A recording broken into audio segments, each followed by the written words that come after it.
paper. Acha. So that then it can be made into an artwork, maybe if it comes out well. No? My book is hopeless. Huh? My book, I do all kinds of funny things on it. So if I keep a nice paper all taped and all, I may do a good artwork. Oh, you're talking of this book. Let me see. A4, 50 sheets, 130 GSM. Something like this, something like this. It's called the Artist Pad. Watercolor cold press 300 GSM.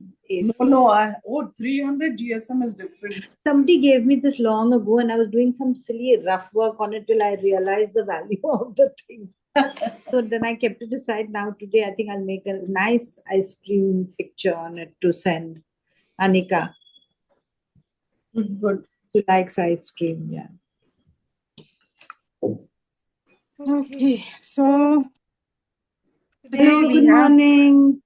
Hi, Susan. Good morning. Hello. Morning. Good morning. Is the light in my book enough? Let me Yeah. just check. Hold on. Let me spotlight. Yeah, should be enough, no? Okay, Yeah. great. All right. So today I thought instead of doing the artist, hold on. Something's wrong with the audio. What do I have to do? Sound is off.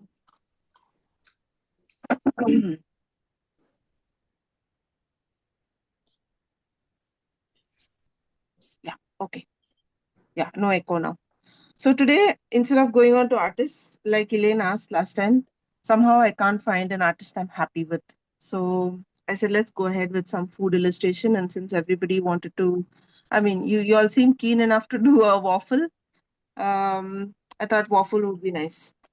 I love doing waffle illustrations. They are so pretty. The end result, even if you don't get it perfectly right, just having those darker squares on lighter brown makes such a difference, and your end result does look good. So I thought, let's just do that. Okay. So I've shared only 2 pictures today. We can start with one, and if time permits, we get on to the second one. So we can do the flat one first, maybe? Or do you all have a preference? Which one you all want to do? Doesn't matter. You say. Any? So this is a side angle Yes. of a waffle base. Yeah. And this is your classic top view of a waffle. This is an actual waffle on which people, I mean, you put all the garnish. So let's see. Maybe we can do both. Maybe we can do both. Okay. It won't be that difficult. Okay. So I'm not going into proportions now because this is, I mean, I think we've done a lot of proportions. Everybody knows how to figure out a circle. Okay. Give yourself an estimate for shape and then just proceed. We're just going to draw. Let me see where my pencil is. Where's my pencil?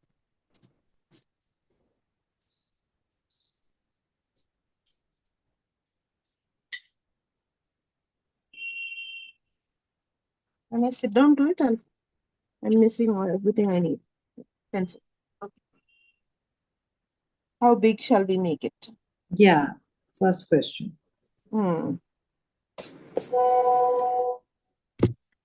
Maybe on a quarter of this page, like if we divided our page into 4 in the top. Maybe even a little larger won't be bad because you know, like it will take up a squarish space because this is circular.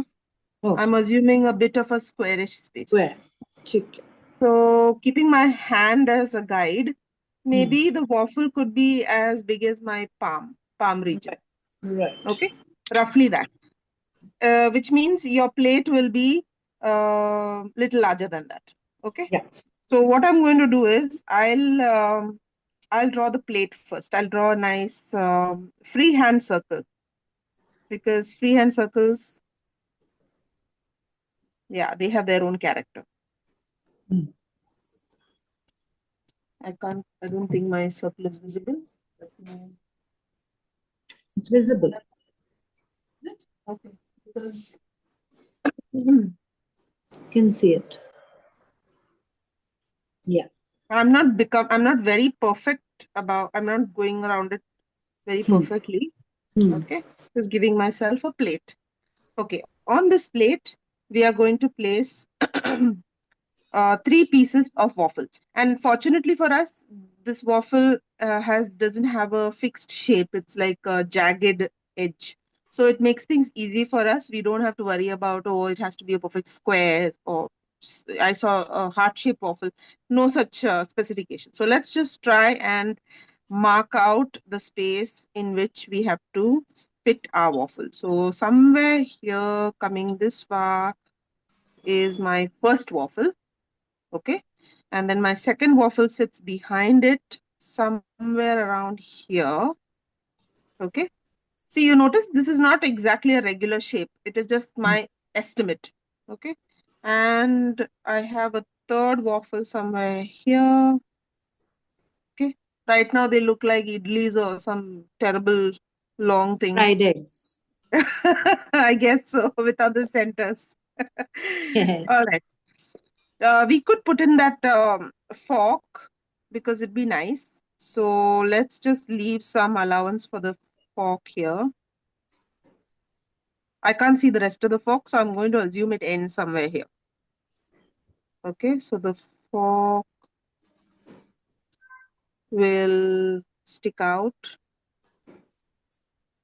I'm just putting a fork-like shape. No, I'm not going into the tines yet. And then there is a knife as well, a butter knife. Is there? So the butter knife. Yeah, there's one behind. Can you see the butter knife? Mm. Can't see it? This thing is the butter knife. Ah, oh gosh, yes. Okay, so these are just sitting there. Look, I mean, I'm just putting it there because I wanted to complete the picture because it looks nice, like a finished Hmm. piece. Okay, now that this is done, we could give ourselves this grid. Now, this square of the waffle, every single square, ideally, we don't want it to warp. We should maintain a square-like shape. Okay, so give yourselves like these lines. I'm going to just tentatively put these lines. So how many lines are these? 1, 2, 3, 4. Actually, you know what? Now that I think about it, let's not put the lines. Why? You know why? I'll tell you why. Hmm. Because if I want to retain these lines and I put a wash, then I won't be Yeah. able to erase these lines. So Right. yeah, not a good idea to put the lines right now. No, we'll put Hmm. it after the first wash. So forget the lines for now. Forget the lines for now. My mistake. Forget the lines for now. Okay. Let's just make the other shapes on top of it. So we have some blueberries, some strawberries. Don't have to be very precise about it. So I'm just putting a lump of butter, space for butter. Just make sure that the blueberries are more or less the same size everywhere you put it. So 1, 2, somewhere here, 3, 4, 5, 6, 7. One more thing we can do is give our waffle some shape. Okay, so here I'm going to just give it a shape here, going downwards, curving. That's why I said this shape has takes the pressure off you in terms of, oh, it has to be perfect square. No, the waffle can be wonky. Let's make it wonky only. Okay, so there's a shape here going slightly up.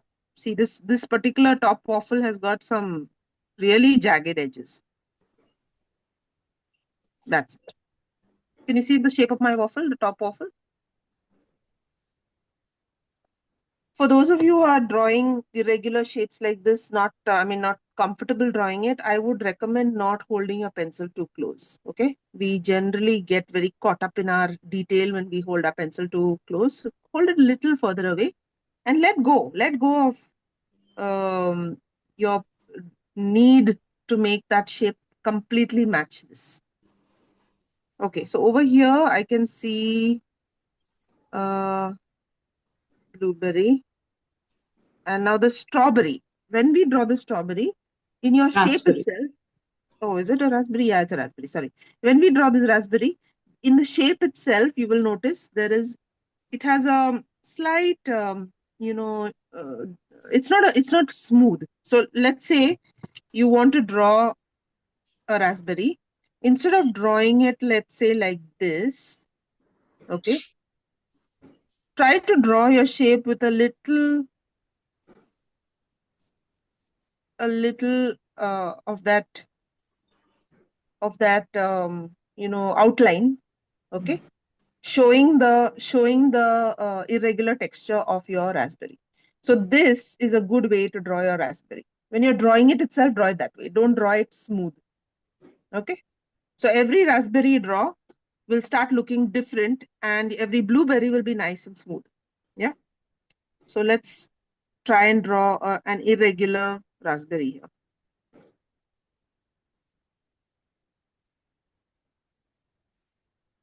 Okay. I have one more here.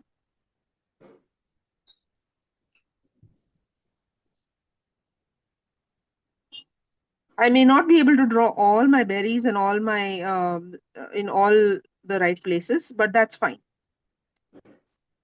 Let's not worry about it too much. So here, if you notice, it's crossing the outline I gave, but that's fine because now I have to give my waffle a shape. So the shape will come here.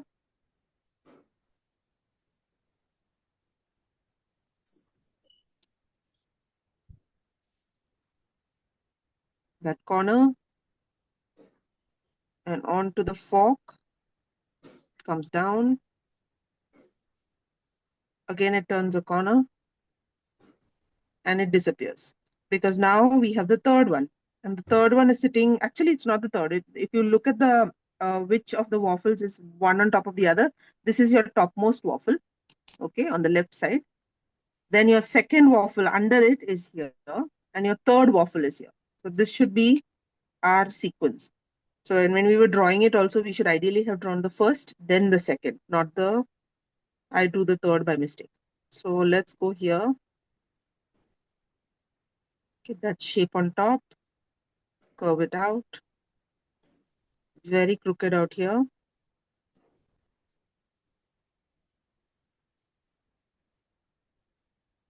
And more or less straight away. Okay. How's it looking? Are you able to get some sort of a waffly shape like this? So 1, 2, 3. Getting there. One second. Ah. Just finishing the Now shape. I'm just adding a few of the berries on this side because I've not done anything here. Okay. If you have a problem with this, tell me where the problem is, which shape it is that is bothering you. Raspberries with a slight texture in my drawing itself.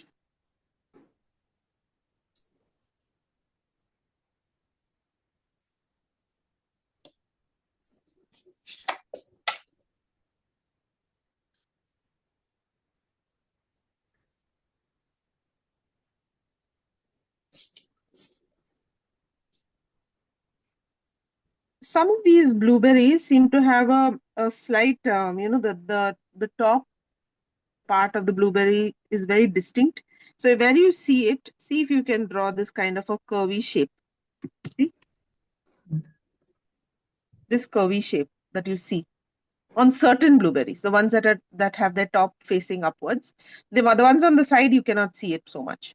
But on the ones which are there on the top, just see if you can add that in as well. See, here this one has one.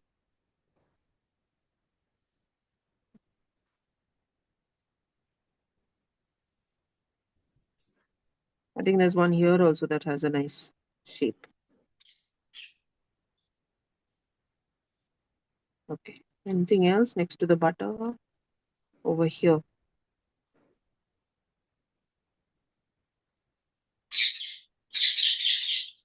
Oh, somebody's got birds.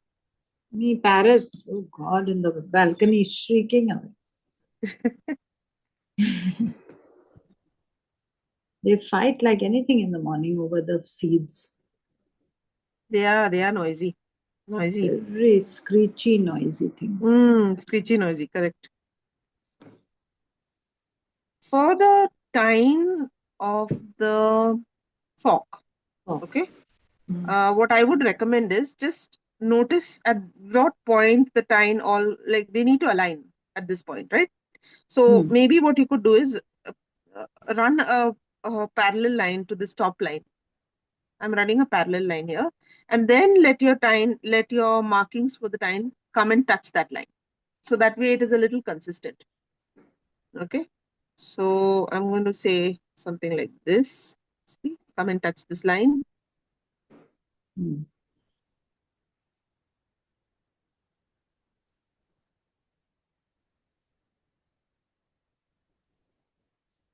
So the line acts as a bit of a guide. Right now, I know it's looking like, I don't know what, something else only altogether. But don't worry, we're going to ink it. And after we ink it, we'll do we'll rub our eraser over it, the kneadable.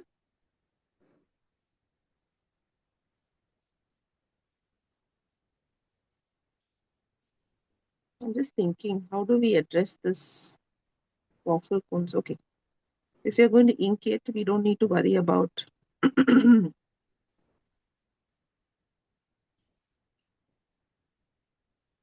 there's a middle one. Okay, I'm going to just draw in these because we're inking it. Okay. And one we can do without inking, so we know how to leave out light Yeah, ones, you know. yeah. The So easier one is even huh. with inking, it is not very different.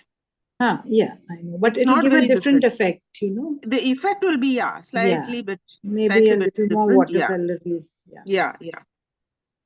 With inking, you have just a wee bit more comfort, that Yes, the shapes are absolutely. fixed. Yeah, shapes are fixed. Okay, so I'm putting a double line over here, double line over here.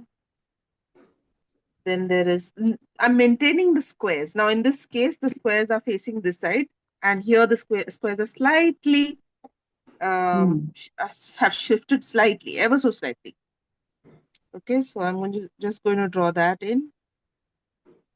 There's a rim, okay, and then one here, and for this one, the squares are sitting in an angle like this. 1, 2, 3.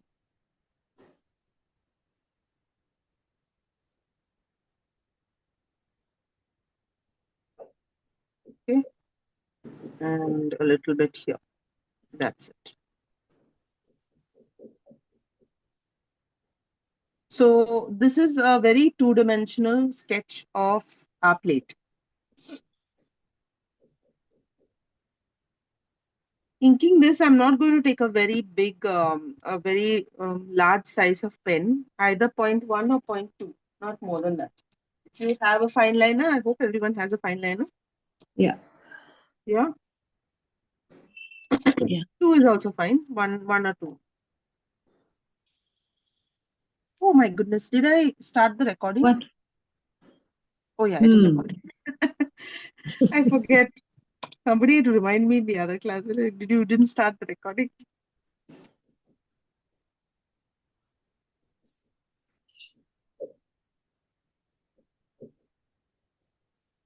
How are your pencil sketches looking? Technically, by the way, you don't need the ink. Huh?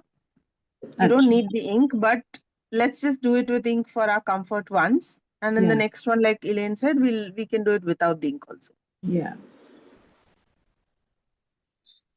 Oh, I think my waffles don't look nice. Don't worry. I meant they don't look like the ones in the picture very much, the shape. But that's okay. That's let's fine. see when we paint them. Yeah, once the color comes, depth comes, a lot of things change.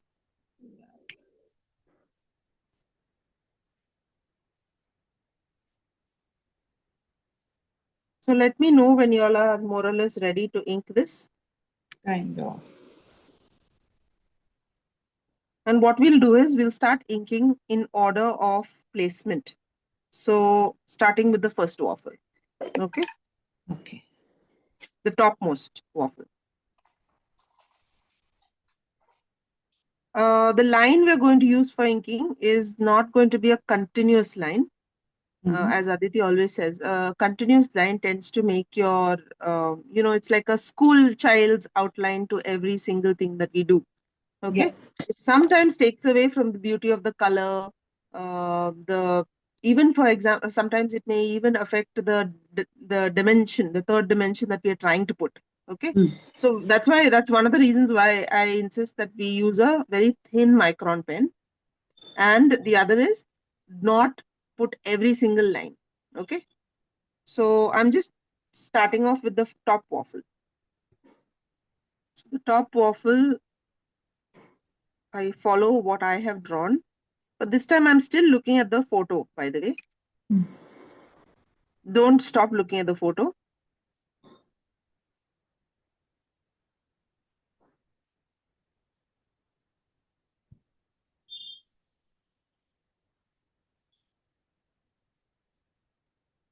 See? So I am breaking the line at many places. Can you see? Yeah. That's the kind of line we want for most of what we are doing.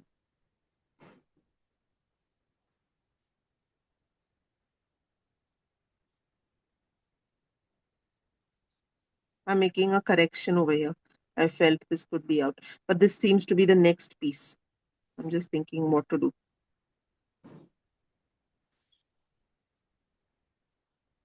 Okay. And there's something here. This is a really awkward piece. Okay, so now we are here at our, even this shape, not continuous. And I will put a few little marks like this, just to indicate that it has some texture. See, that's my raspberry. Even the raspberry, I'm not making it continuous line. If you look carefully at the outline, see, I have breaks. I have breaks in the line. Okay. In my pencil line, it was fine, but in my ink line, I am definitely taking those breaks. So what happens here? There is something coming out.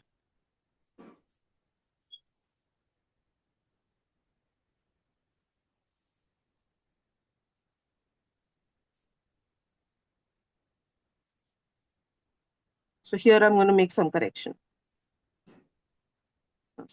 This comes in, goes out. And then I have a berry. Now this berry is sitting on its side. To show that it is sitting on the side, we have to put in this little curve here. Okay, so remember to put that little curve and a few little undulation on the surface.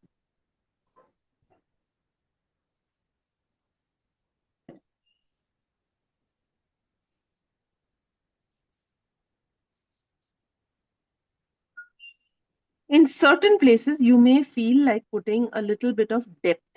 Now I'll show you what I mean by that.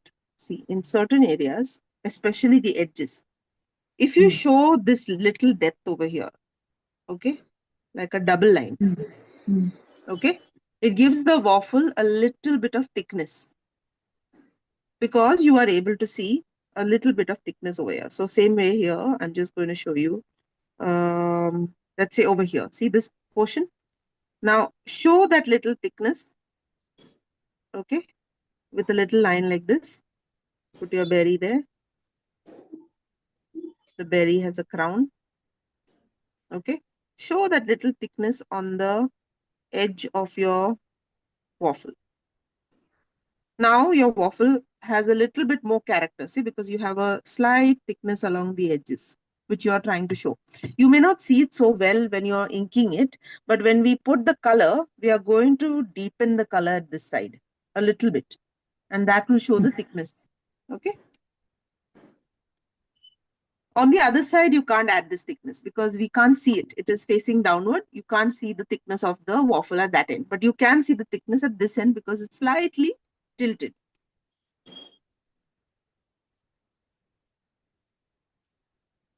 Okay, going ahead with a few more berries.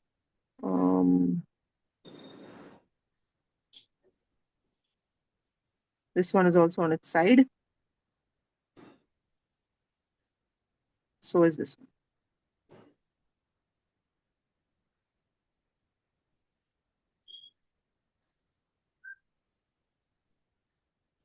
Then let's put this. So the butter has to be a very gentle line. Very, very gentle. You just want to indicate that this could be butter. This could be something very soft. In fact, we can't see this. Can you see if you zoom in, you'll see the shading on the butter. If we start putting these lines with ink, then the butter takes on a hard form, you know. So these shadings we will do in paint, not in ink. Okay. So all I'm doing is giving that butter that outline and that's it. No more. Anything else? Okay. I think the rest are sitting comfortably outside. Now about the lines, okay? The lines of the waffle.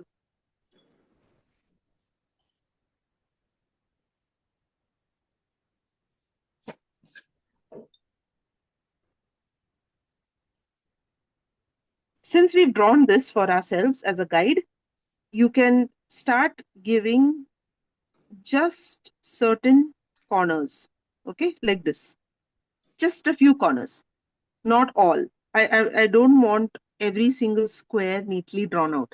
Instead of that, take the left corner. Let's say this, I'm talking about left, or let's say the bottom corner. For all of them, you can put a slight line indicating that bottom. Okay.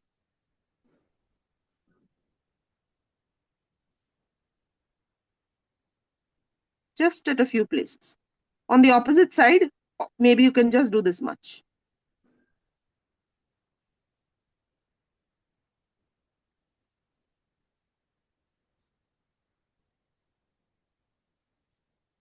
So you're giving yourself some idea of the grid. When we erase lines, it's going to be there.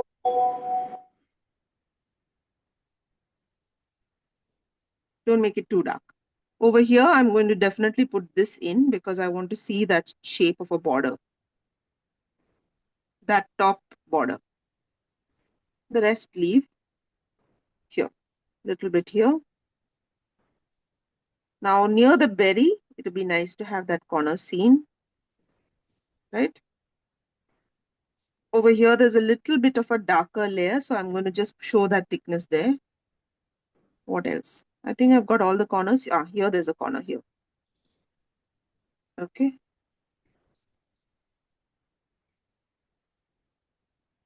That's it. We've not drawn everything.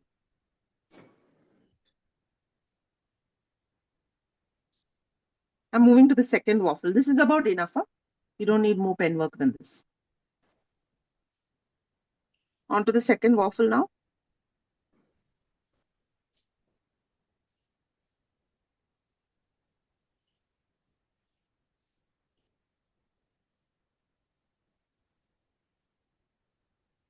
I forgot this berry entirely.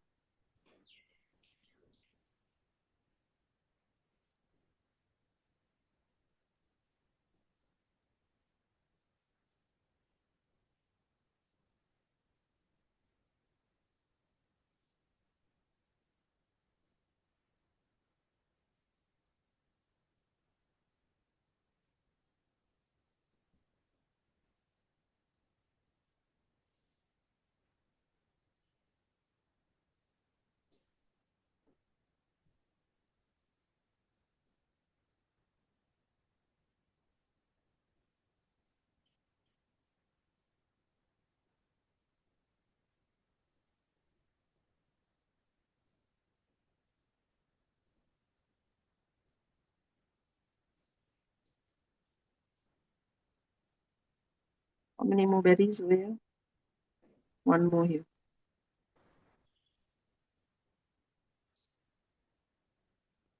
There seems to be a piece of berry lying here, but I'm going to ignore it for now because it seems to be a broken piece of berry. So I'm just putting this blueberry and that's it. I'm going to ignore that one.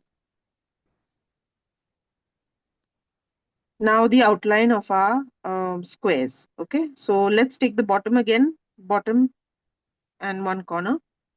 So here, okay, here, where the berry is. And the opposite side also, just for reference.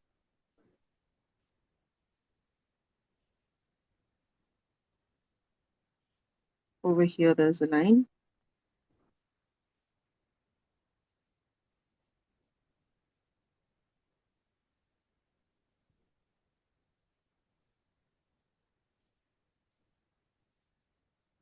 Here I'm deviating from the picture entirely because I have an extra square. Somehow my berry is on a little too far away.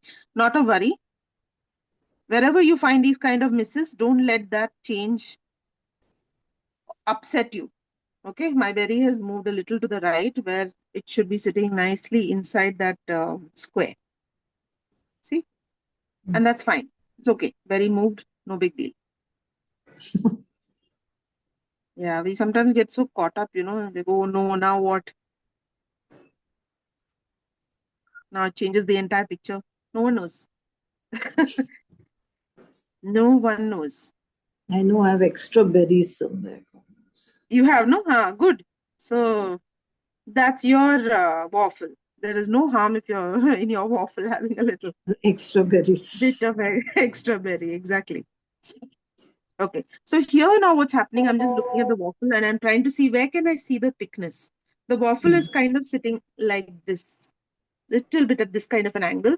So the only thickness I really can see On the is on top. this side. Yeah. This side. Okay. So that means that this is about all the width I can see. Okay. So I've put a line here for the width and I'm leaving it at that. Don't worry too much. This does happen sometimes. Here there's a little bit and maybe over here a little bit, but I can't really see it. So let's leave it. So here we saw it on this side, here we saw it on that side. Now the bottom one, we may not even see any this thing because it's sitting almost flat. Okay, so don't worry about that. Let's do the bottom waffle now, number 3. I was very sure Aditi had done this in one class because I remember doing this waffle. No. No, but it has been many years. So I'm not Yeah. sure whether it is before she started recording and putting on YouTube. Yeah, maybe. And I was so smitten, my goodness, I could not believe that we could draw these kind of things. Oof, Yeah, it's always so pretty they are, amazing. Yeah. It opens up all sorts of new ideas, gives you all sorts of new ideas on what you can do. And ice creams are lovely for cards and dresses. Yes. Decorations and ice cream is always so cheering. Yep. Especially for children's birthday cards, I think they love ice cream. Yeah. Who does it? Favorite. Why children? I mean, if you see an Yeah. ice cream, all of us are And I perfectly. like that now that you will teach us this, and the soft serve in that cone is so beautiful with piled up, um, you know, Yeah. scoops. Just so nice. Okay, so here's my outline. Jagged edges.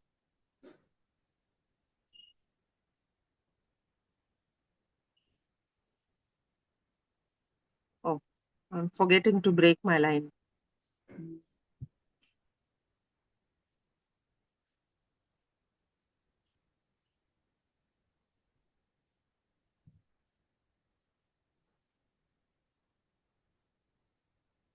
Now we have to draw our squares a little carefully.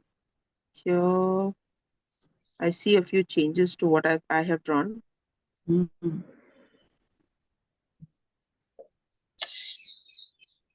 Corners again, just maintaining the corners.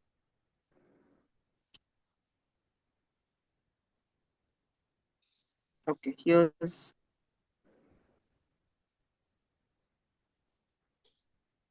a square that's not going to have anything in it.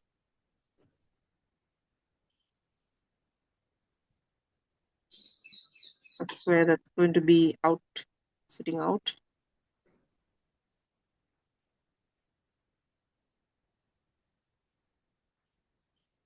So by doing this, once we erase our lines, it will not look very much like a grid. Otherwise, what will happen is if we draw every line, it will end up looking like a proper grid, which we don't want it to.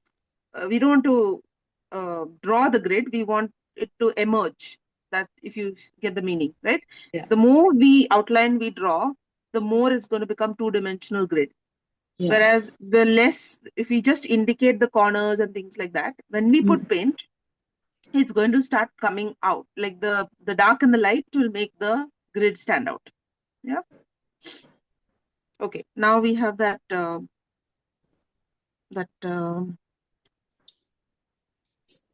the tines or the fork. The fork is also a little crooked. If I look at the shape, Yeah, it's crooked lying in the on sense its side. it's lying on Actually. its side. Yeah, it's lying on its side. But that makes it very difficult with the proportions. Don't look good. I don't know why. When you draw it like that, it doesn't look great. Yeah. Because we the don't need curve to to make the it. handle is tricky then. You have to get that Yes. exact curve to the handle to get that sideways thing. So I'm Correct. just leaving it straight. Yeah, that's perfectly fine. You can leave it straight, let it come down, making a slight adjustment. So the fork is thin at this point, and then it slowly becomes a little thicker. We can't see the end of the fork, but we are going to give it some shape just to make it, quirky. Yeah. You can even put a nice circle at the end. Now this fork is very nice if you can just give it a slight thickness. Right now it's entirely flat. But Yeah. if you put a slight thickness on one side, Yeah. like this, it makes a world of a difference to your fork. And so that same thickness will also appear on all the tine. Ah. Okay, it can't be without. It has to be on the tine as well. Ah. The butter knife, not so much a worry. Hmm. You only need one side, and that one side will come quite simply. Yeah. Like this.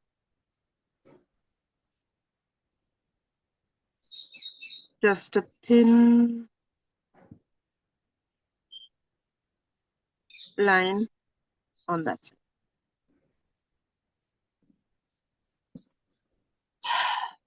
All right. Done. Now we are left with just that plate. We can draw the outline. So maybe now that we have all these things put in place, if you want to straighten out your circle, not straighten out, make it a better circle, now's your chance to correct whatever happened. Okay. So I'm going to make a few minor corrections over here, for example. Not running my pen evenly everywhere. Huh? Again, I'm leaving those gaps.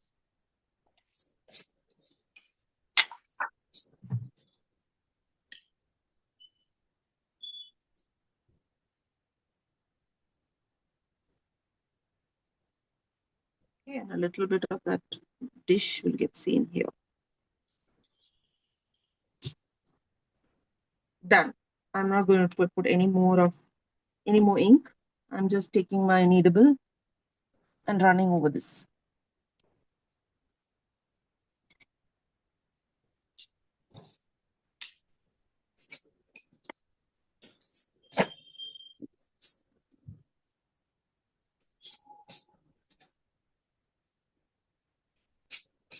There you go.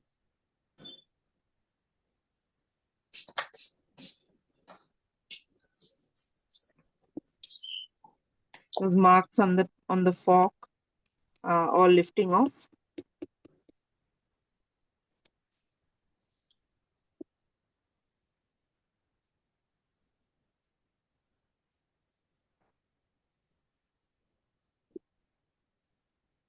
A little remains, it's fine. Huh? Don't have to worry about it. A little bit of pencil mark is perfectly acceptable. Okay. Now that the pencil marks are gone, can you see how those waffle squares are very minimal? Yeah.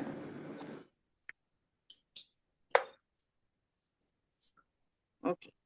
So let's start with the lightest color here. We have the plate. The plate has a nice white, it's a nice white plate. with a slight shadow. So let's just get our gray in place first.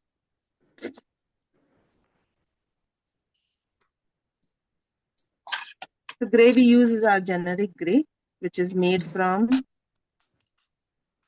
ultramarine blue. Okay, and burnt umber. If you've learned nothing, you have learned how to make a gray in Aditi's class.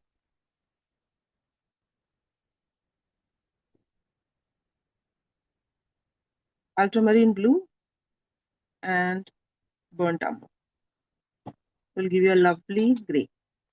We need this in its lightest form, so add a little more water. I'll just mark it here so you know what color this is.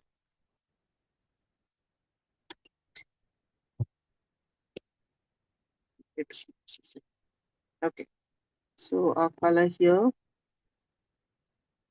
is a nice gray.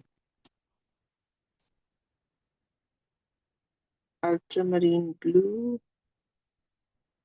plus burnt umber.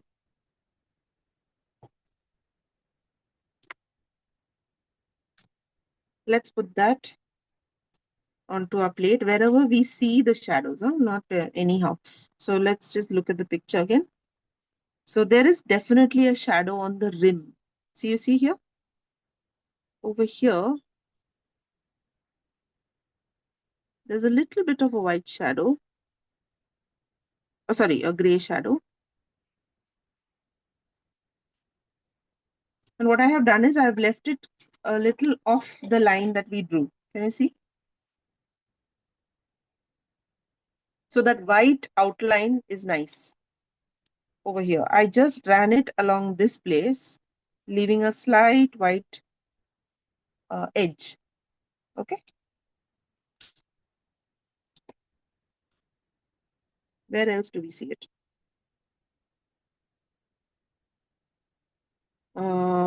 There is definitely some shadow around certain portions of the waffle. So these places over here, under the waffle, a little bit here in the gaps.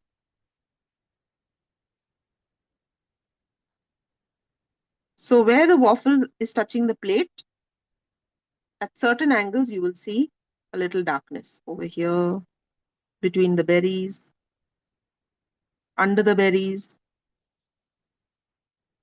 Over here, definitely there is some shadow.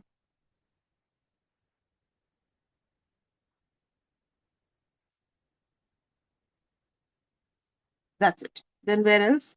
We can definitely put one round of shadow on the outer part of this plate, starting from somewhere here. See?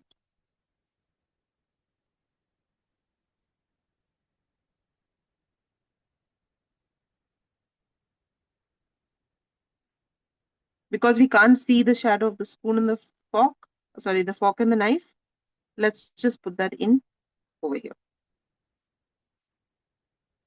This shadow is only on the right bottom corner of your plate, not above the plate. Above, we don't put any shadow there. We could put a little bit of a shadow here under the fork, under the knife. And with that, we can stop. We don't need to put any more. Okay, our next lightest color is the butter. Okay, the butter is a bit yellow, so we can go with gamboge. Okay, gentle bit of gamboge, make it watery, and put one dot of gray into it. One dot of gray. See here, my gamboge is here, watery gamboge, and into that I've taken that one drop of gray from the side and put it in. Now, why do I need this? Because I want to give my butter a little bit of character. Okay. So along the edge of this butter over here, I will put a little bit of that yellow. Okay. But it has to be very light. Huh? Try to keep it as light as you can. Then you have some lines over here a little bit of line here. These are just to indicate that the butter has got some curves on it. Very gentle coloring. I wanted you to see this. See? It's not zooming in. Yeah, you can see it. You can see, no? You can see the Yeah. lines on the butter. They're very Okay. soft lines, which is why we did not Yeah. draw them in pen. Hmm. Next, and this is going to be the bulk of our color, which is the color of the waffle. Okay. The best way to make your waffle color is to use yellow ochre. Okay. So we'll start with yellow ochre. Take yellow ochre from your palette. Into your palette, rather. Yellow ochre is a lovely color for most bread and pastries and those kind of. It's a nice shade to start with. The first layer of yellow ochre can be as it is, as yellow ochre in a wash consistency. Afterwards, whatever we add on top of it has to be darker. So we are going to mix yellow ochre and burnt umber. So I'm making enough of this yellow ochre watery wash. See over here. Make sure you have enough of this because you're going to have to apply it all over your waffle. Okay. So let's go over the waffle. Keep that picture handy. And avoid going over the berries. Okay. Because what's going to happen is going to interfere with the berry color. Especially if we are raspberries, if you want them bright and pink. If we have a yellow over it and then we go over in pink, you're going to get a reddish color. Okay. So let's try and go over everything else. Come.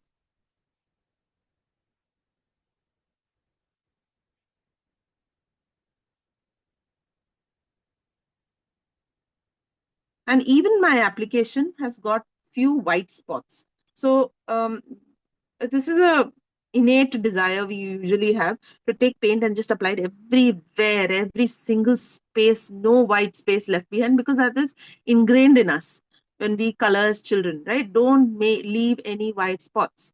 That is exactly the opposite of what happens in watercolor. In watercolor, those white spots actually look nice. So if you're looking at your waffle, you will notice that it is uneven, right? There is lightness here. At these places, there are some light spots. Wherever you see those light spots, don't have to apply paint on it. Just run over it. It's okay. So I see a little bit of whiteness in some of these corners. Leave them. Leave them as white. So press down your brush very, I want to say in a jerky manner. And I'll just show you that waffle. See how uneven it is? I've left some white spots. Okay. I'm going to go on to the next waffle.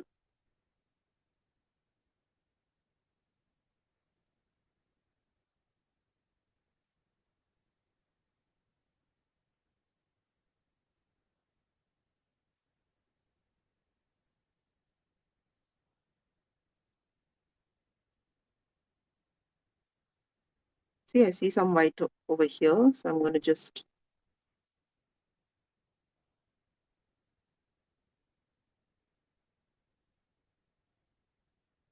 Where you don't see too much white is inside those squares. So go ahead and apply paint liberally into the squares. But outside on those lines, leave a little bit of white. It's okay.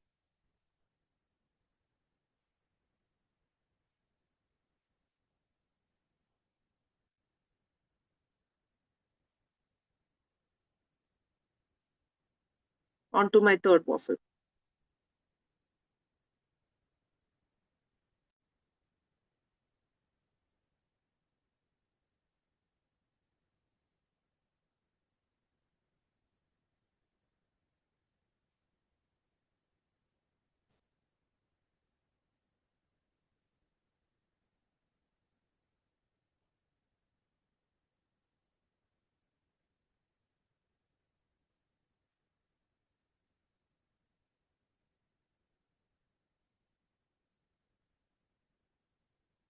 That's it. Base of the waffle is done.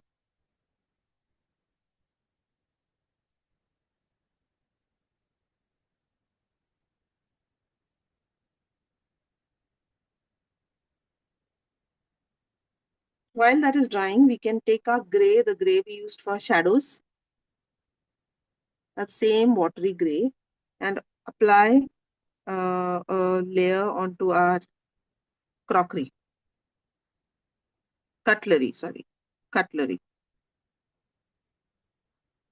And even here, leave a slight whiteness on the cutlery. Yeah? It allows it to look more like silverware. So I'm putting a little bit of gray here, but I'm leaving just a sliver of white along the edge. See? Gives it a lot of character when you do this. Over here too, I'm just running a gentle line. This darker portion here this edge can be a little darker. There's no problem with that.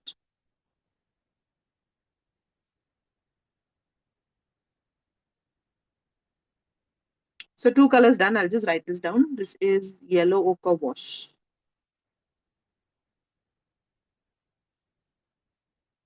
Plain yellow ochre.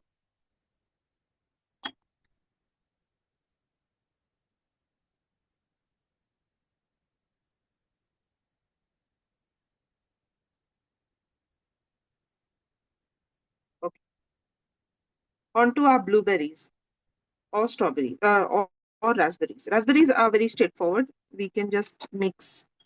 And because they're raspberries, I wouldn't even mix too much of red. I would say crimson. Okay. Take a wee bit of crimson. And to it, let's add a little bit, a smidge of red. Just a smidge.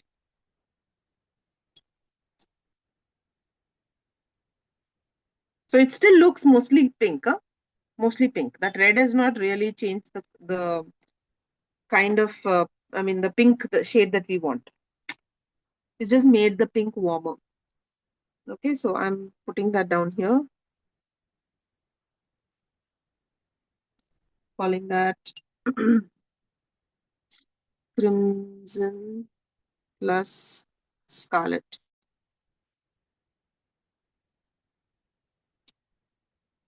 Crimson plus scarlet can go on all the berries. Again, we are applying this very loosely. We will leave some white portions here and there on our berries too. Simply have to look at the berry to see a few white spots. Light spots, not white spots, light spots.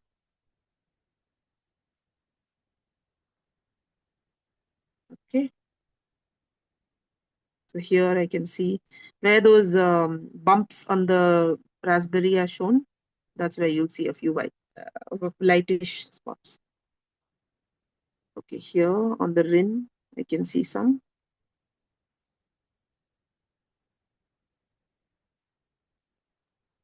Where else? We have a raspberry here, a little bit here. Where else?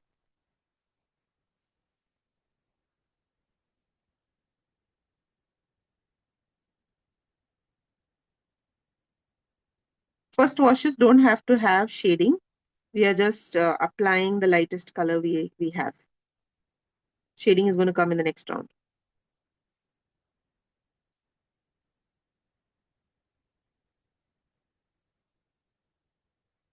So raspberries are done. Am I going too fast? Should I slow down? Do you need more time? For me, that's okay. I don't know about the other. It's fine.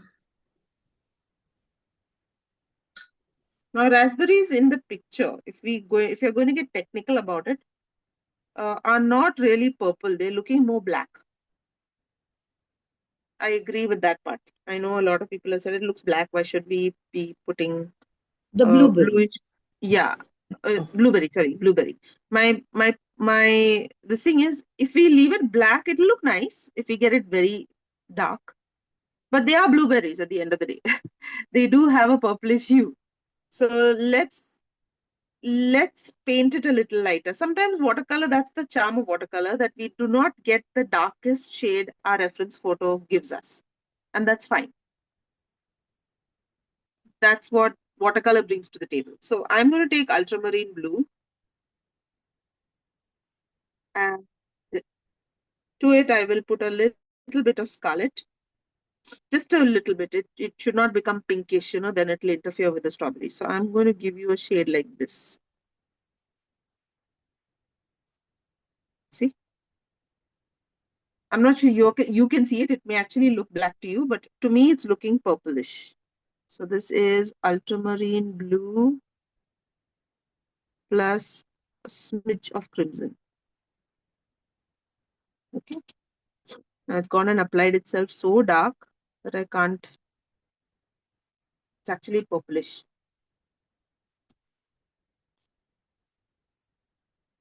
So let's apply this on all our blueberries.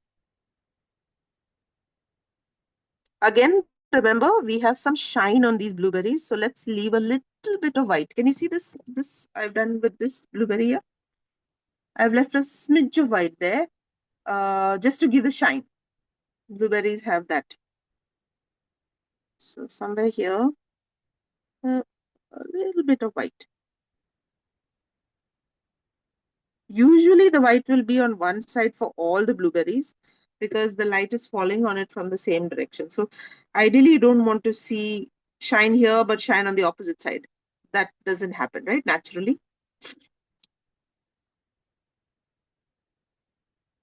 So here too, I'm seeing this shine over here. Mark the shine out and then color everything else. Here it is somewhere here. Here there's a nice long one, so I see quite a bit.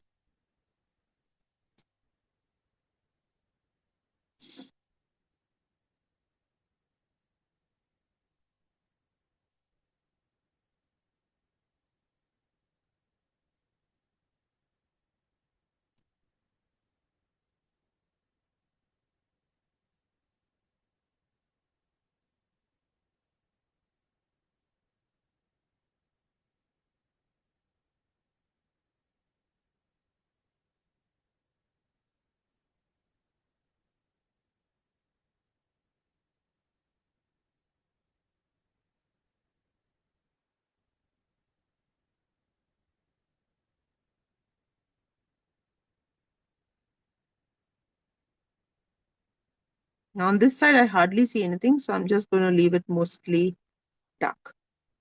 Anything I'm missing? Here, this side.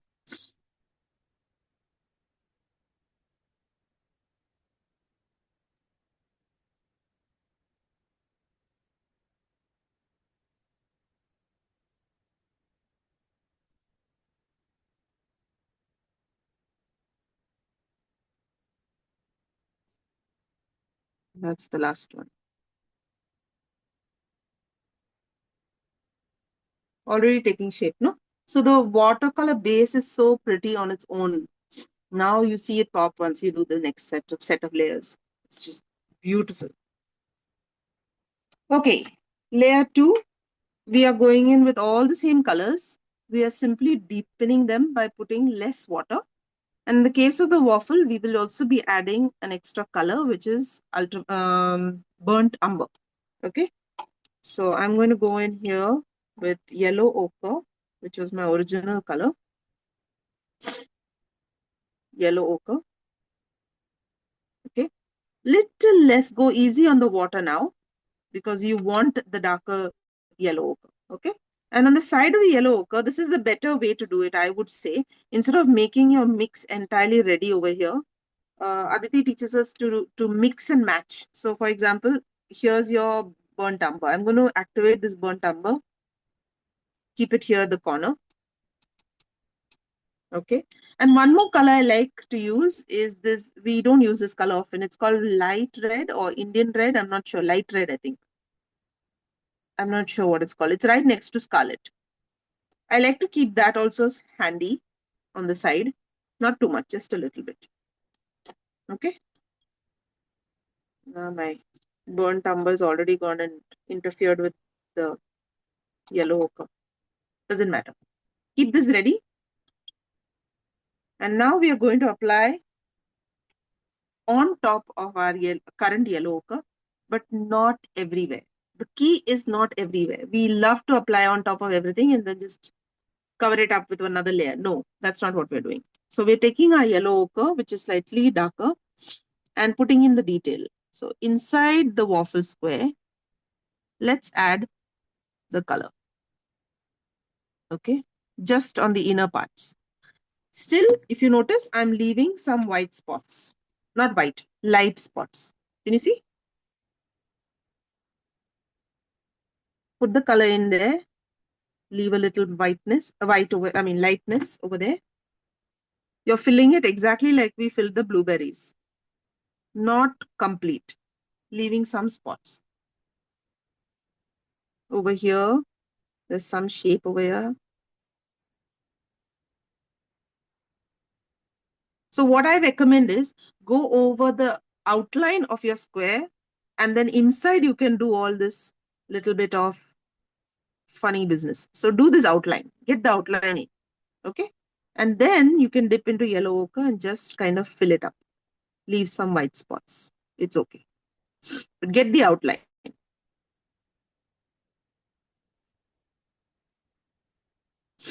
Don't keep dipping into yellow ochre alone. One time you may dip into yellow ochre and ultramarine. Next, you can dip into only yellow ochre. Third time you dip into yellow ochre and light brown. So let it be varied. So I have an outline here.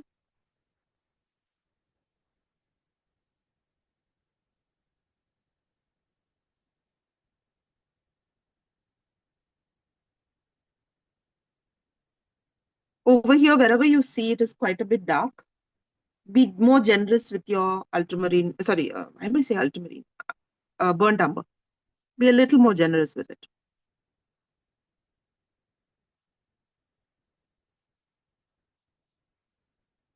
Now around the butter, it's important to keep the butter absolutely white.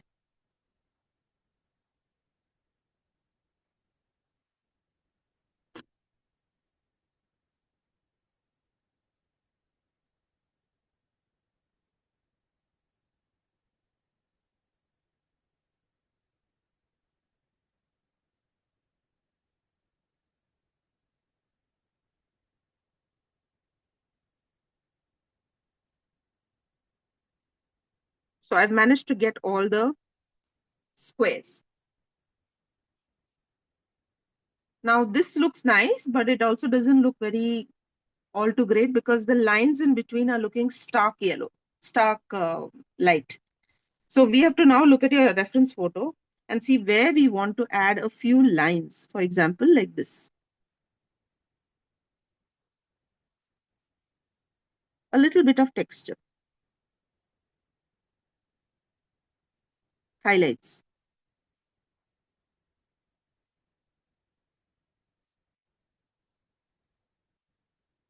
Not everywhere, only a few places. Maybe but the better thing to do is let's give our outline, our thickness a little bit of shading. So here on the border, let's add some shading.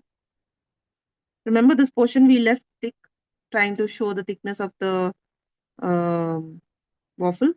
Over there, let's add little darkness. Slight darker shade. Similarly, on the top over here, see this portion? Let's give that a little character here. Few lines, few curves. Over here also some lines.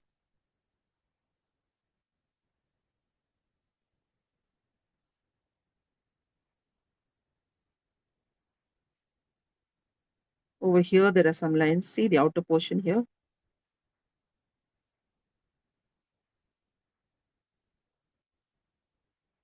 I'm not pressing down my brush anywhere, by the way. Just hinting at things.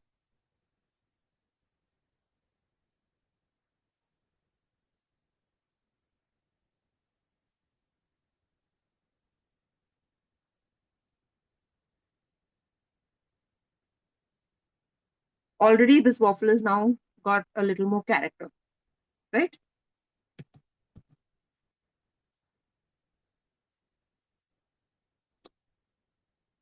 Now, just to pack a punch, let's take ultramarine burnt umber. Me and my burnt umber. And I'm keeping this burnt umber quite dry. See, if you notice, it's not moving. It's hardly moving. I'm keeping it really dry. And I'm going to go and put it only where I see that dark portion. See over here, I see a little bit of darkness here. Just a smidge here. A little bit here. Okay. I'm not doing this everywhere. I'm only doing at certain corners in certain waffle squares that have that extreme dark. See over here. Then over here, see. Now this one particularly is dark. So I'm going to press down over there a little bit.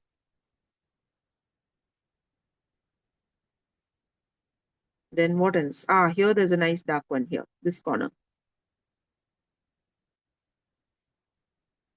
Here I can only see it on the edge. So I'm only going to put it on the edge.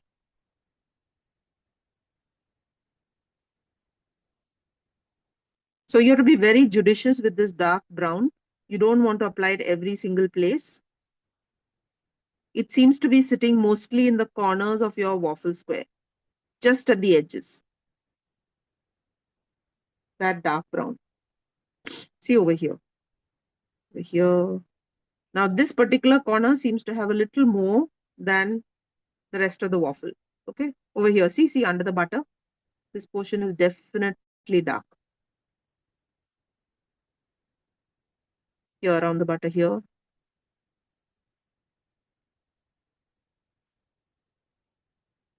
Okay. A line here, a line there, and that's it. Waffle looking better? Now, you'll have to actually stop yourself from doing more. Huh? Otherwise, you'll cover up everything. Now, the point of this whole exercise is to make sure that you can now see all the 3 layers of yellow ochre that we applied. The first one, the base color should be there.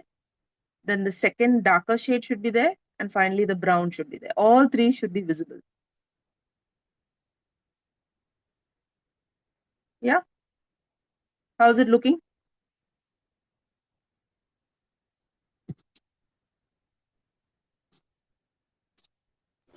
Not bad, not bad. Looking Not bad? nice. Taking shape? Yep. Oh, let's see, Janita. 1 minute. Let me see. How do I get it? Yeah, spotlight. Nice, Janita. Nice. Yes, one. I've only done one. Yeah, that's fine. That's fine. See, once you get the idea, there you go. Oh, that has so much of character, Elaine. Your butter is really sitting there on top. Yeah, trying desperately not to touch it. Not to touch it. I know. It happens to me ever so often. Melt into everything, and that's the end of it. Correct. I do this so often. I tell myself I'm not going to color, and then one swish of the brush on top of it. So that happens to me always. How about the others? Who else? Swati showing me? Let's see, Swati. Oh, nice. Oh, that has so much character. Lovely. Do you like it? I love it. Shreya, let's see Shreya's. Oh, lovely, Shreya. This is so pretty. Nice. Very nice. It's looking really nice. So imagine now the rest of it is just waiting to happen. The rest of it is just waiting to emerge, get cooked. Neeta, 1 minute, 1 minute, 1 minute. Oh, nice. Very pretty. So cute, no? So I'm not going to now immediately go into the other 2 waffles because it's mostly the same concept. Okay. I would like to go to the berries because then I want to get the highlights on the berries and get that deep shade out as well. And once we do the berries, we can always come back to figuring out the rest of our, you apply. Once you learn the concept, then you really don't need to spend too much time just doing it in class. You can do it at home. Okay, so now we go on to the pink. So our pinks have dried quite light. I think even for most people, the pink is not very vibrant, and that's good. So now I'm going to make space on my palette. My palette has no space. Let me go get the pink again. This time, reserve the amount of water you put into your pink. We want it dark.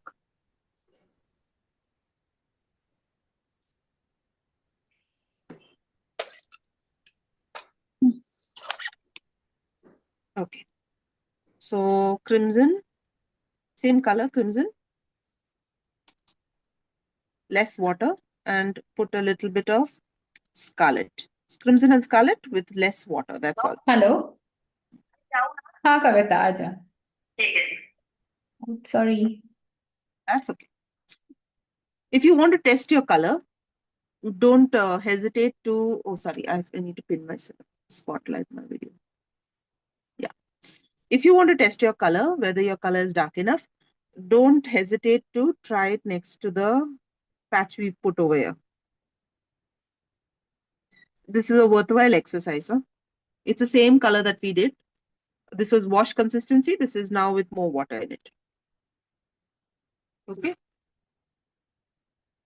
Back to my reference photo. So how do we deal with the darker color? The darker color, now I'm going to take one specific raspberry, and I'm going to look for the dark shades. This is definitely one spot, right? This is definitely one spot. The other spot is usually along the edge. You want to give the raspberry some darkness along the edges simply because it's curved. Okay. And then you can kind of, without wetting your brush, I like to just wipe it off onto the tissue if you have a tissue. And then just put these marks again. Okay. You put these marks again and leave a little bit of white. Hold on. You can see we are doing the same thing we did with the waffle. Leave a little bit of that light pink showing somewhere. Can you see? Don't cover up the entire berry with the dark shade. Apply it along the edges, apply it along the this portion here, and then clean your brush and just spread it to other parts. That's it. So I'm just going to do that again with another berry here. I see the darkness on this portion, and I definitely see the darkness along the edge over here. Okay. Thereafter, clean off that excess paint and just put few marks on the rest of it. Pull the paint. That's it.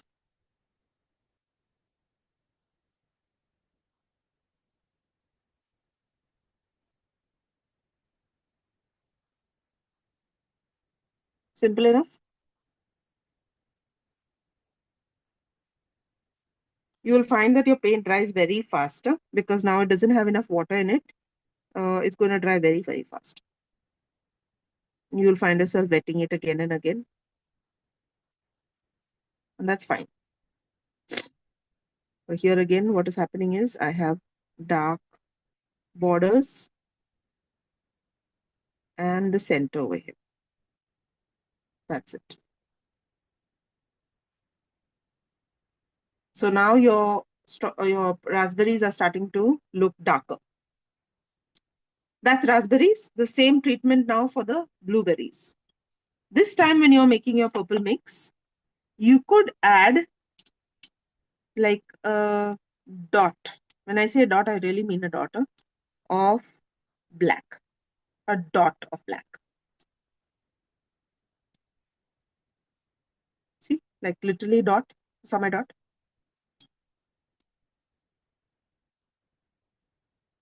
Ultramarine blue, crimson, and a dot of black. So it's just a wee bit darker than what you originally had. And this is going to go in the same places like the raspberry. It's going to go on the outer part of your berry. Okay, so I'm going to show you the outer part. This is your outer part. See, The crown portion will also have a little bit, but mostly it will be on the outer part rim of your berry that you have to show the darkest color.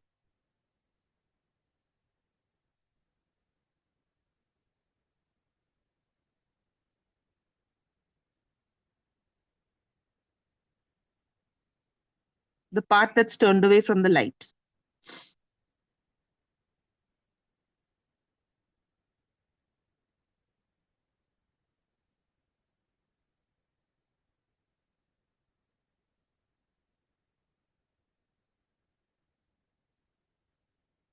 And usually you'll find that that is the same side for most of your berries. Very rarely will you have a berry which has a dark portion sitting somewhere else. Because obviously light is falling only from one side, not from any other.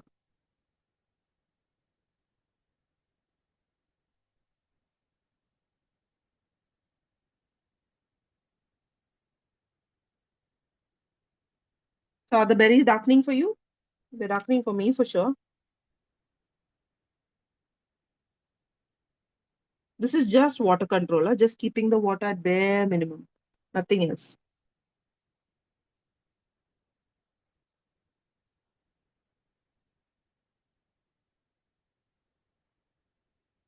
See?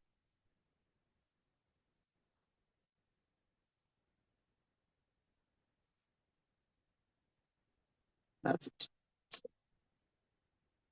Already the berries are now so dark.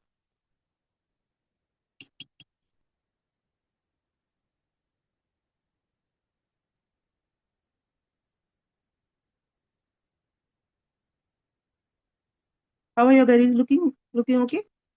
Okay. So can you finish this off on your own, the rest of it? We need not continue with this, okay? Yeah. The reason Yeah. I'm saying we'll do that later, I mean, you can continue this at home, is because I want to see if we can do Yeah. The sideways one. the sideways Yeah, one. straight. Exactly. Which looks a Yeah, bit like extreme. our, Yeah. okay? Okay. So for this one, we're going to go real easy, only pencil and straight paint. So the shape of our waffle cup, this is on its side. It's somewhat like a boat shaped. Okay. It has a jagged edge, slightly jagged because that's the nature of your waffle. Goes upward at the edge. Here you can see the waffle turning. On the other side, not so much. It's mostly covered in the scoop. And the scoop is sitting on top like this. Okay, maybe not so much. Mine is gone a little bit. Take that off.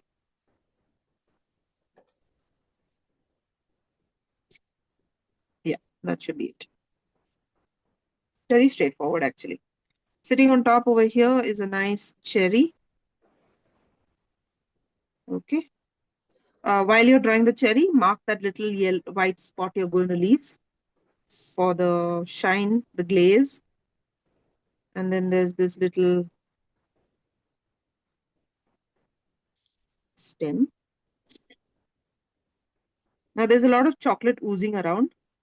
So we'll just draw a few fuzzy lines, like this indicative lines that just tell us, okay, some chocolate here, a bulb of gooey chocolate here, like this, going sideways, just to give ourselves a rough idea where we want to put that brown.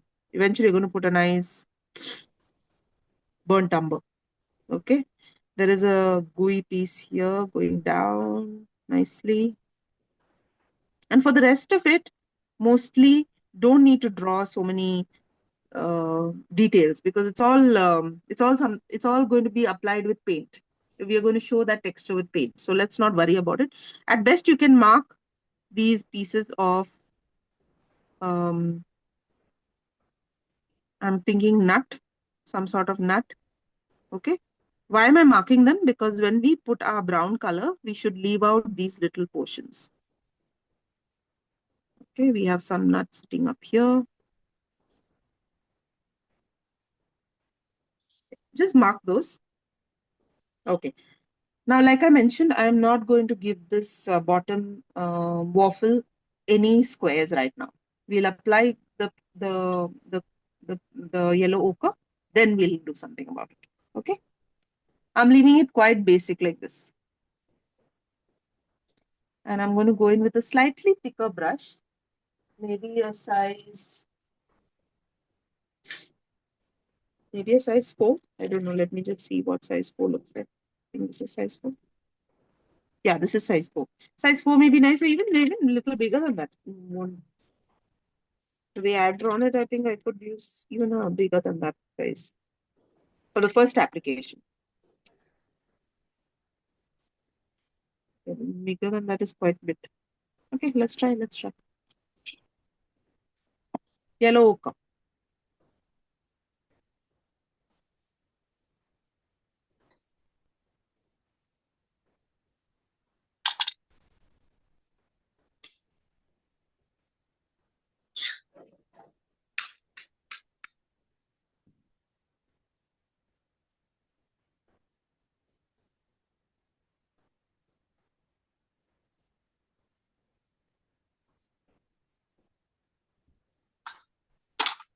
Watery yellow ochre. I will apply now. Now, when I apply yellow ochre for the first time for a painting like this, I like to apply it from the side. Okay, I'll tell you why I do that. I was telling the kids the same thing. I like to apply it on the sides because the first application of yellow ochre is going to be the darkest. Okay. After you applied it on the sides like this, the side and the base, I will not take any more yellow ochre. I will just spread the yellow ochre which is on the brush to the rest of my waffle base. And what's going to happen with that is it's going to lighten because it's running out of pigment. It's going to lighten. But it is going to leave a darker yellow ochre along the edges, right? And the center portion is going to get lighter because it ran out of pigment. We want that feel because it is after all a curved shape, right? So even in a cone, a conical waffle cone is also curved. So if you do this along the edges, you will get that darkness that you need to show the curve. Okay. All right. The next color we want to put is let's put the cherry on top because then it won't touch our base. Okay. The cherry on top is pinkish, reddish pink. So mix of crimson and scarlet. A little bit of scarlet, maybe a little more crimson, little more scarlet than last time for the berries because this is, I think it's looking a little red to me. So I'm going to go in with a little bit of crimson and scarlet and apply this carefully so that our highlight is not covered.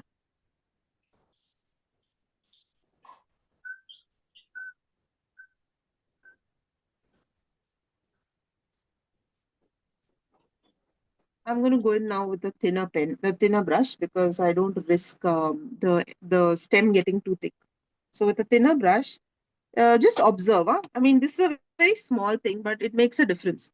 If you look at the stem, that little stem sticking out, can you see that shine, that white shine on it? Yeah. Let's try and maintain that. Okay. So when you're applying that red, see whether you can apply to the left side and see if you can leave just a sliver of white. We are not putting red, right? We are putting brown. That same mix. It is the mix of Okay. scarlet and Okay. crimson. Okay. Same thing. Same mix. Okay. Okay. It's just that I'm trying to leave a sliver of white. Can you see the sliver of white on my thing? Yeah. Yeah. Let it be there naturally.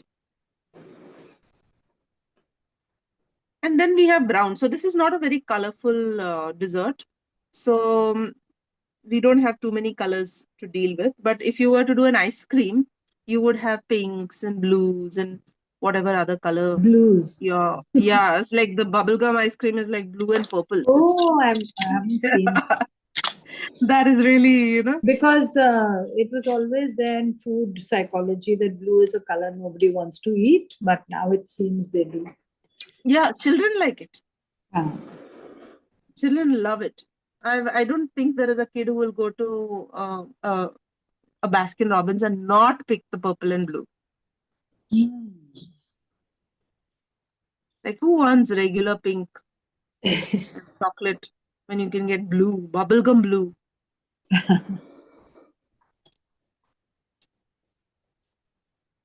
Okay, so I'm going to use brown, burnt umber brown. Mm.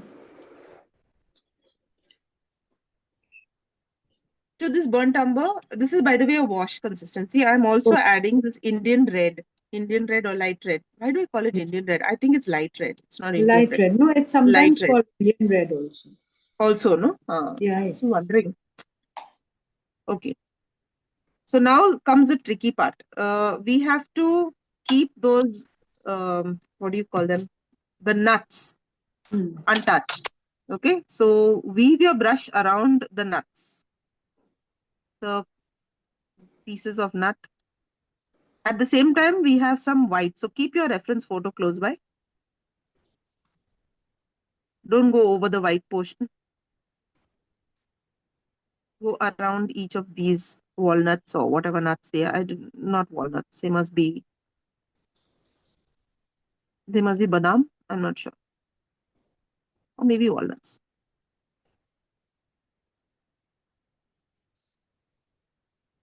It's a watery wash. Okay.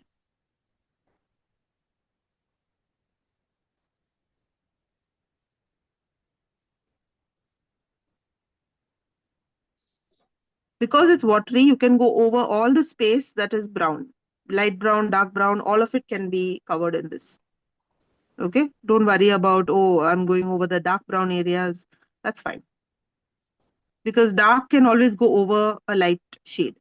It is the light that you can't get back once it's get. So that's why I'm talking about making sure that your pieces of nut are not covered. Then there's some chunk of white somewhere here. Huh? I'm going to just leave that white. I don't know what it is. It looks rather odd. I think it's bits of vanilla or something inside. Something, yeah, something. Two flavors. Yeah, it's looking rather odd to me because I can't figure out what it is. Okay, somewhere here there is a little more white. Huh? Over here, somewhere here. Yeah, this top portion. So keep that white untouched. And of course, our usual broken nuts also need to be untouched. Now the rest of the painting I'm not worried about. Let it go, let it all turn light brown. That's fine.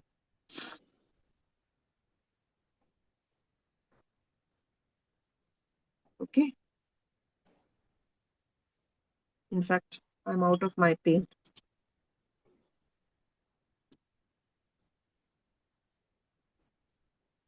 Yellow ochre, if there is still a little bit of yellow ochre lying around, we could start putting yellow, maybe not yellow ochre, maybe light yellow ochre. Yeah, yellow ochre. Okay.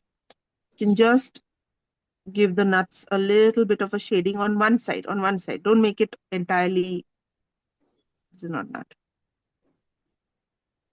That's it. Just like a touch. I don't think you can see it, so leave it. Don't worry about it.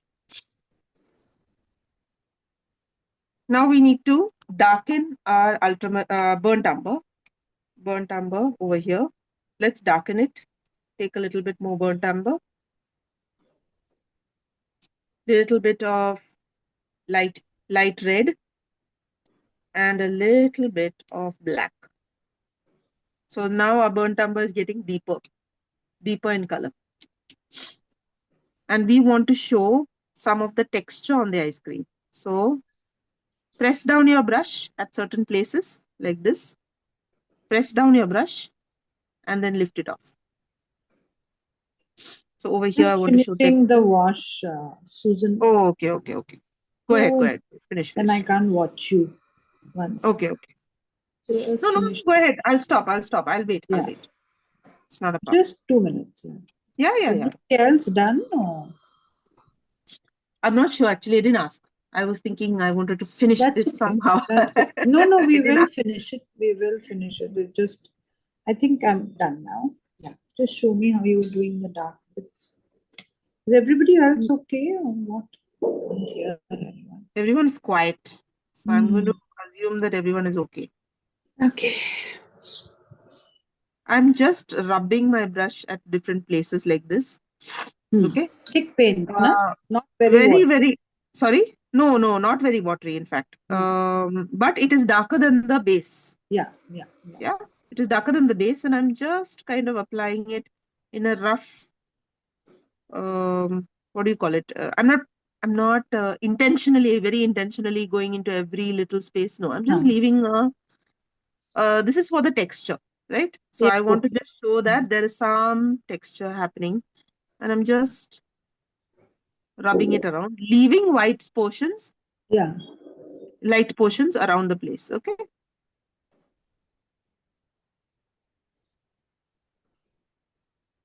Just texture, nothing else.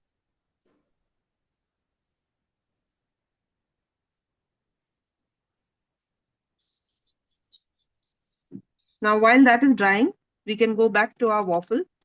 And this time we are going to mix yellow ochre with that brown that we kept on the side, burnt umber and yellow ochre mix. Okay. Now what we'll do is we have not drawn any lines now. Okay. And this layer should be dry by now. Okay. Take a pencil, give yourself a guide. Okay. And the guide is just going to be single lines, no double lines. Here we were showing double lines. Here we are showing single lines. Okay. So have a look at what I'm doing. I'm trying to get the direction of the line correct. So it's something like this. Can you see?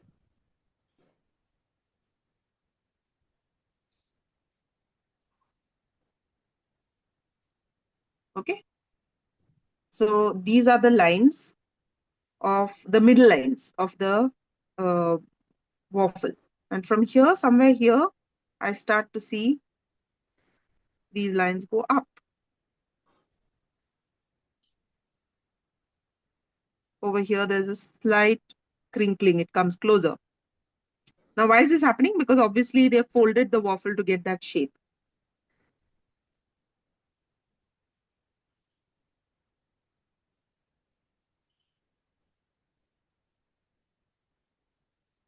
So it has a very odd shape. Can you see? Can you see my pencil marks on the yellow? Yeah. Okay. Okay. So once this is done, it's actually simple. Just take this darker color that you just now made with yellow ochre and burnt umber. Hang on. Let me get the lines and then I'll. Yeah. Finish the lines because the lines are important. These are your structures. And these lines are going to get erased, by the way. Which is why I said they will, because this layer, this pencil mark is on top of your first layer of watercolor. Right. Okay. And what we are going to do now in darker paint is not going to touch the pencil mark at all. Okay. So this is what's going to happen. You're going to make the squares in between the lines you have drawn.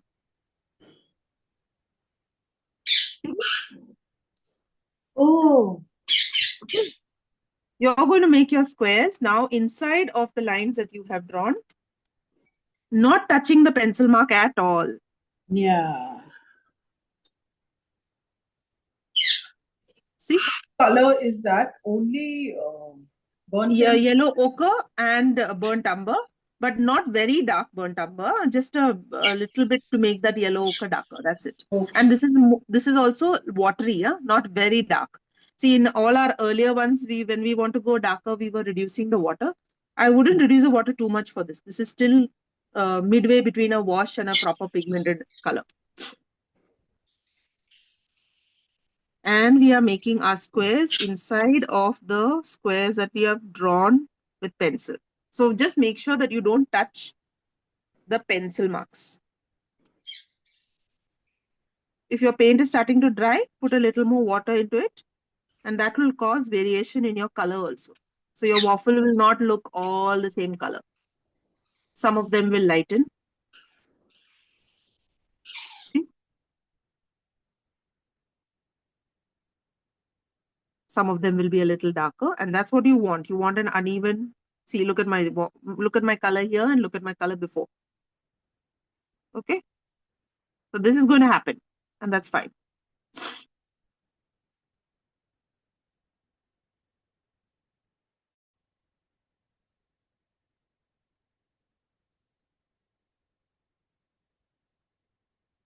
You will notice that maybe the waffles that are on the edges are darker.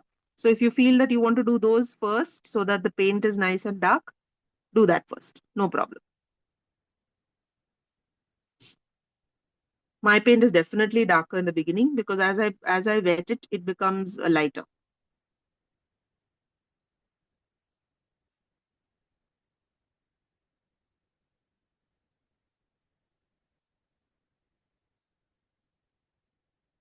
Okay, so I'm doing the corner ones first.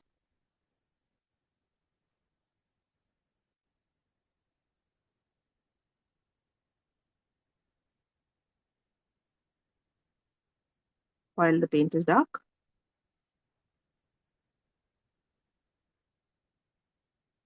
See, the edges are also a little tricky because the shape is not an exact square.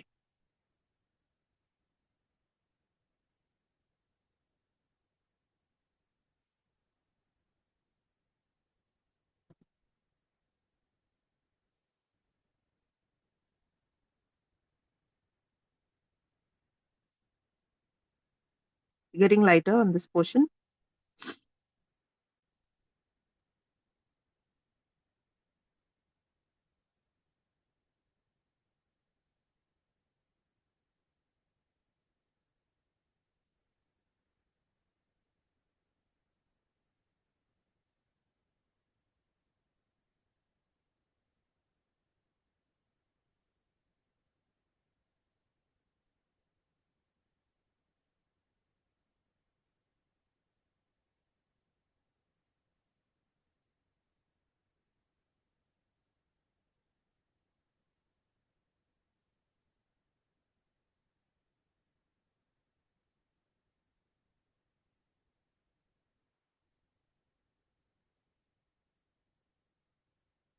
How's your waffle looking?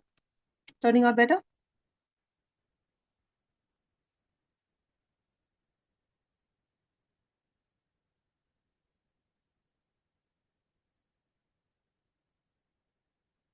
I know you can still see the pencil lines. We have to wait for this to complete. Wait, Janita, let me see. Lovely. Did you erase the pencil marks or is it that I can't see it? I probably can't see it.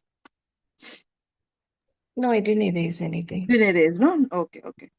So I can't see the pencil marks. It's been very light. When you erase the pencil marks, it'll look even better because that entire white or light space will show. Right now, you still have the guide, you know?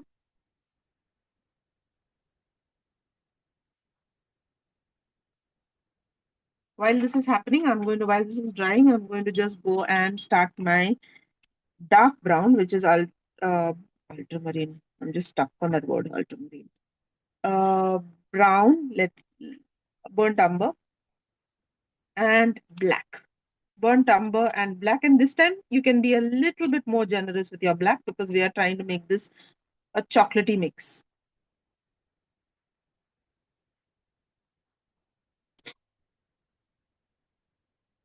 So I'm just putting this down here so you know this is burnt umber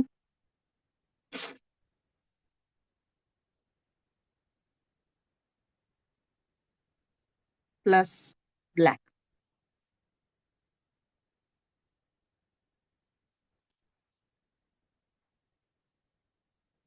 Applying anything dark is simple enough because we just have to look at our reference photo and look for the darkest thing there, right? So applying this dark should not be very difficult. We are going to just look at the reference photo and apply as we see.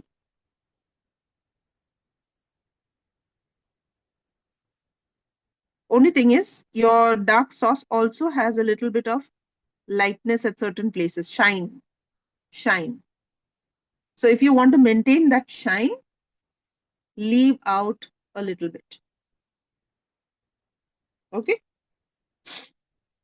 I'm going to try and maintain it wherever I see it, not everywhere, because then it will start looking a little creepy.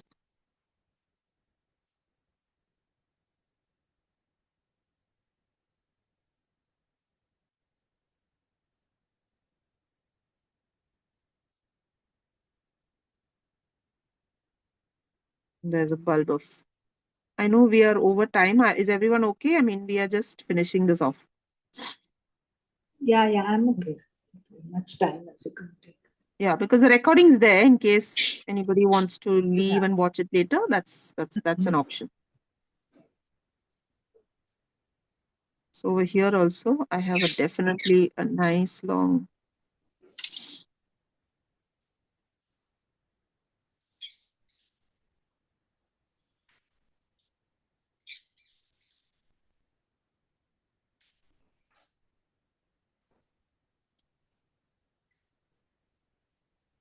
So much character that sauce adds.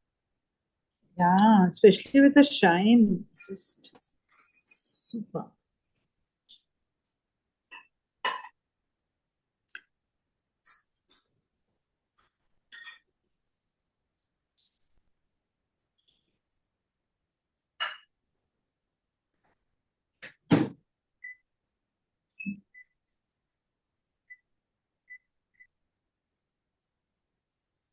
Obviously, there are some pieces of nuts I have not even bothered to draw properly. So now I'm leaving those white spaces around. Oh, chocolate with the shine is really nice.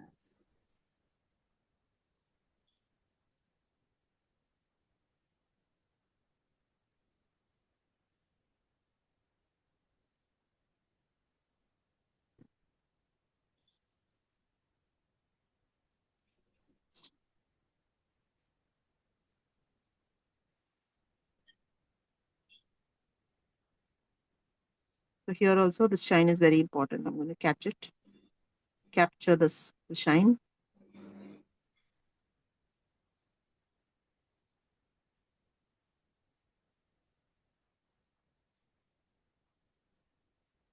I'm going on to this portion here because this doesn't have a shine. This is just a blob of chocolate sitting underneath.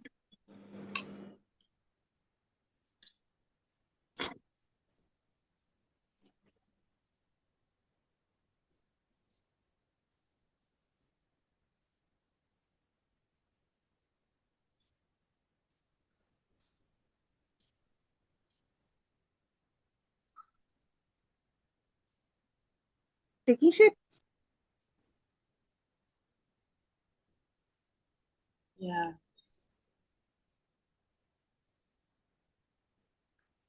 You may think this is the last bit and we have no more chocolate to add. This is it. No, we will go in with a little bit of black right at the end. Because even the chocolate has got certain darker sections.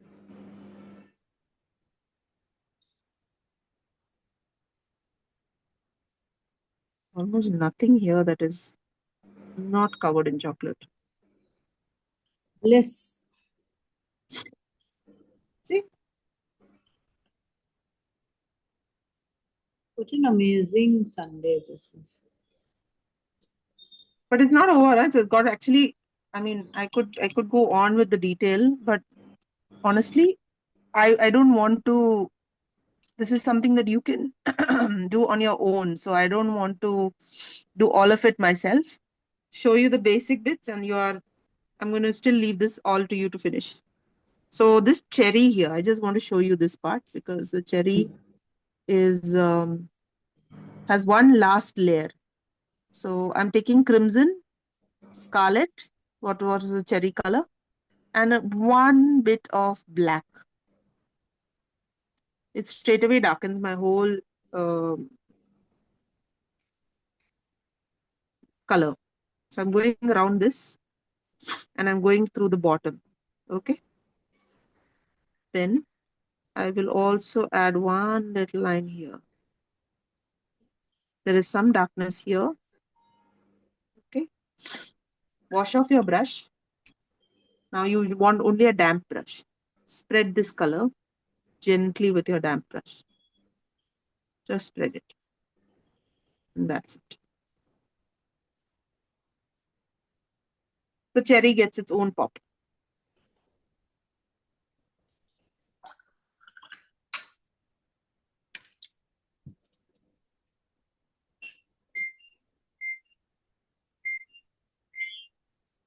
If you feel you want to darken this portion at the bottom, see if you look at the photo, you may see certain bits over here a little bit darker. Okay, you can darken this.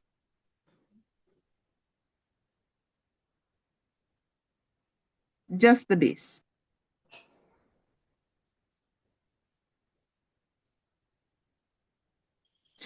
Water it down and smooth out the dark portions. That's it. See, that curve look instantly so much better when you put that base in a darker color. How's it looking so far? Do you think you can complete it now with the colors you have? Yeah, have a look. Let me show you. There's lots to do. My waffle is too big, but I'll make it smaller. Okay. Oh, this is nice. Oh, your dark color is really good. Really good. So the I'm just base, trying to keep the shine. Yeah, the base is too the fat, base needs too a high. little Lower. not what do you say, blending. A little bit of blending is required for your base. So Yeah. those last few boxes, Yeah. instead of taking more pigment, just Yeah. wet your brush and spread the dark pigment that is already put. That's enough. Okay. Okay, don't put more pigment. Okay. Otherwise, this can take Contrast between another my half an hour easily. Yeah. yes, yes. There's lots to do, but the contrast between my waffle and the ice cream is not so great. So That's okay. That's okay. They're different. They're entirely different entities. Don't worry about that. Even mine is not a very great contrast. But once you start putting shadows, now that is where you have to observe your yeah, image. like the earlier What waffle, else? all the edges and Yeah, stuff like yeah. And with the black, I was telling you about the black. With the that. black, you may have to add just a little bit here and there. Look in your picture and see where in this bit of chocolate sauce do you find the darkest of dark, and Right. just put a bit of black over there. That is important. And that's it. Okay. So try completing this, and if you do complete it today, tomorrow, whenever, Yeah, put it on the we'll put group. it on the group. Put it on the group. Yeah, put it on the group.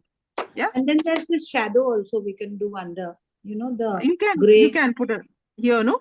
Yeah, the gray is quite a large shadow under this. Yes, you can. You definitely can.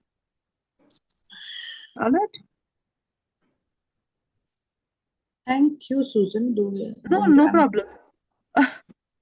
I hope this is Thank dried you. because I would have Enjoyed. loved to erase these lines and see how they look. Do they actually get erased? Yeah, they do. Yeah, they're going. Because it's on top of watercolor and we did not touch it with any more watercolor. See, going. Yeah. But everything near it has to be dry, otherwise you're gonna tear the paper. There you go. See? So the pencil markings will go. Okay. Whereas here, see, they're still here. But here I've managed to remove them. So it does go. Okay. Yes. All right. Thank you so much for hanging around. Thank you. Thank you for the ice cream and the waffles and whatnot. Perfect. Now Pune people need to get together and have one of these. Have one of these, no? Ice cream parlor. Yeah. At this point, I think I just stick to painting them. I don't need the calories. I definitely don't need. When I go to a waffle, I won't eat any waffles because I can't bear all that sweet stuff stuck inside. But when it looks here, it looks so glorious. Yeah, I can imagine. All right. So I Thanks. will see you ladies next week, next Tuesday, Huh. Yeah. and I will pick up something better than food is done. I think we better do No, something but else. this we hadn't done, so it's good. Not I know. better. This we hadn't I done, don't think so there's anything better than ice cream. so Yeah, what I'll do whatever is you want. I'll share the kids class, the Monday kids class where they did the ice cream. Yeah, Okay. the cone. So you can at least watch it because the concept is similar. The Yeah. waffle concept is absolutely similar. It's just that we put colorful ice cream on top. That's it. Yes. Yes. Okay. So I'll share that That'll class be with you. You nice. can If you watch it. share that, we can just have a look at the ice Yeah. cream and then do a cone. Yes. Exactly. Exactly. What are we Okay. doing next time? I don't know. Curious. Do you all have suggestions for what you all want to do? Or anything. Like Aditi said, this month is actually dedicated to artists, and I am not very happy doing any study. I could probably do Mario Miranda if you want to do some Mario Oh, Miranda. that'll be great. Yeah, No we've done illustration. Mario Miranda before. We did have. it. That's what I was Very thinking. detailed picture. Very Yes. nice one. Remember that Oh, yeah. serenading the boy, serenading this Correct. girl Correct, who's correct. fed up, Mhm. and I love Exactly. her parents and everybody hanging on, and the kids are giggling, and the dog is like, I don't want to hear any more of this. I remember that picture so well. So we should probably go Loved back it. to Mario a bit and have some Yeah, we fun can always and his do another. characters. Let's do it. Yeah. So maybe we could do Mario next Tuesday. Especially that Yeah. marketplace, no, with the fish, this and that, and the Exactly. bus, and He's people got in the bus. Oh God, he's got some very nice very characters. nice. We can pick Yes. one or two and just do those Yeah. and lots of things. This is a lot of fun. Actually, let's do Mario. Let's do Mario. Yeah, It's I'll fun. show you this, which we got somewhere. Isn't Okay. it adorable? Oh, I'll put It's this on. Auntie Martha's kitchen. Isn't it so Oh, sweet? I love it. I love her window and absolutely. stuff hanging and And the it's stuff just so yeah.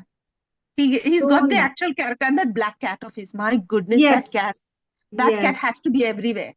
Honestly, I love the cooking on this wood and it's really so Yeah.